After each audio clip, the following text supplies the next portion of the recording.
Bienvenue dans le Petit Journal. L'édition 2022 de la Grotte de Glace vous entraîne sur les routes de l'Amérique. Tout de suite, les images.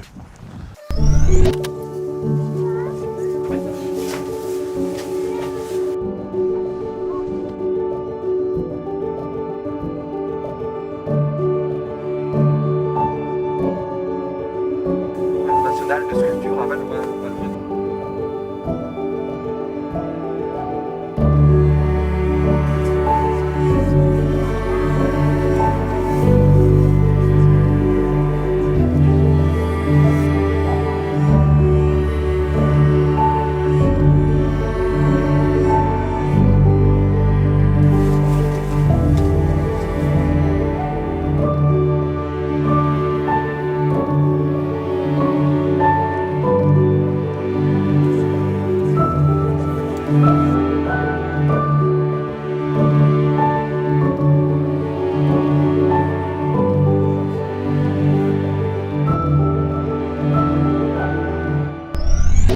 Deux nouveautés majeures aux remontées mécaniques cette saison ont été inaugurées.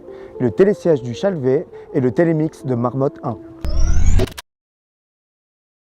Eh bien déjà, sur le télémix des Marmottes, c'est justement que ça devienne un télémix. Donc on a mis en place des cabines qui nous permettent d'avoir des débutants, des groupes de débutants, des piétons qui montent à la Folie Douce ou qui vont se promener sur le domaine. Et puis surtout de stopper les arrêts. Stopper les arrêts qu'on avait depuis des années pour avoir vraiment un vrai débit. Et puis le Chalvet, eh bien, c'est de savoir deux choses, augmenter le débit de Sarenne, puisque Sarenne a été enneigée, donc maintenant Sarenne est devenue un vrai flot de skieurs.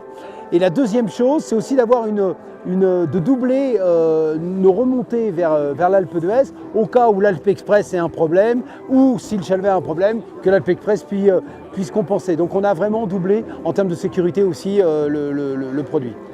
Je pense qu'aujourd'hui, notre responsabilité, c'est de travailler le flux et la fluidité.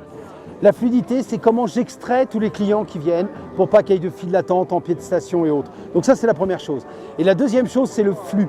Comment je répartis mes skieurs pour avoir véritablement de l'espace et travailler sur l'espace de ski. Donc on est vraiment dans ces deux domaines-là. C'est donc une obligation. Et puis la troisième chose que je pourrais rajouter, c'est de dire on va travailler sur l'optimisation. C'est-à-dire qu'on a aujourd'hui la capacité d'avoir des remontées mécaniques qui nous permettent de démonter plein d'autres remontées. Avec une seule, on arrive à pallier à plusieurs remontées, ce qui fait qu'on rend à la montagne son propre espace. En fait, quand on compare avec les années 80, aujourd'hui en 4 heures, on fait ce qu'on faisait en 8 heures. Alors, sûrement qu'on a super progressé en ski, génial, mais on a surtout progressé en vitesse de remontée mécanique. Alors les prochains grands projets pour nous, ça va être de continuer de fluidifier l'extraction au berger avec l'arrivée d'un nouveau remontée mécanique qui s'appellera le Loup Blanc et puis de retravailler le Lièvre Blanc qui va nous permettre d'arriver directement à Marmotte 2. Ça, ce sont vraiment deux grands projets. Et puis il y en a un autre qui n'était pas dans la DSP mais qu'on est en train de réfléchir avec Poma, c'est la rénovation complète des cabines du DMC et de lui redonner une modernité au travers d'un appareil qui fonctionne très bien.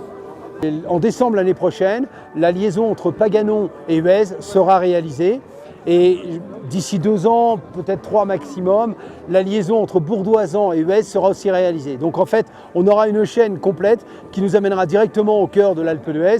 On pourra partir ou sur les bergers ou sur 1800. Et alors ce qui sera une nouveauté, ce serait qu'on alliera une remontée mécanique à un transport de piétons du quotidien, non? Exactement, et je pense que l'avenir il est là. C'est des vrais ascenseurs valléens. C'est d'être capable de travailler le sport, et génial, et la journée de ski, mais aussi l'urbain. On a plein de gens qui habitent aujourd'hui à Bourdoisan, qui viennent travailler à l'Alpe d'Huez, et ces gens-là prennent leur voiture.